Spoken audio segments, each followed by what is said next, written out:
ஆனால் அவர் வந்து லைவுக்கெல்லாம் வர மாட்டார்.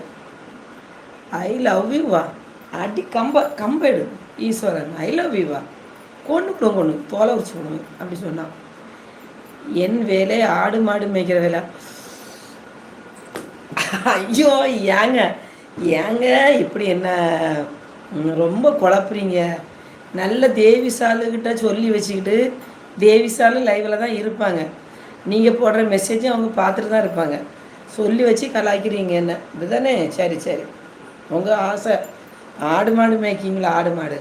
ஆடு மாடு மேய்ச்சா என்னங்க, அது தப்பு கிடையாதுங்க. அது ஆடு மாடை மேய்ச்சி அது வந்து வளர்த்து விற்க தான் செய்கிறோம். அது நமக்கு வருமானம் வருதில்ல, காசு வருதில்ல. அப்புறம் ஆடு மாடு மேய்ச்சா என்ன மதிப்பு குறைவா? அப்படிலாம் கிடையாது. எல்லா தொழில் பார்க்குறவங்களுக்கும் எல்லாருக்கும் மதிப்பு மரியாதை எல்லோரும் கொடுக்கணும். அது என்ன ஆடு மாடு மேய்ச்சா மதிக்கக்கூடாதுன்னு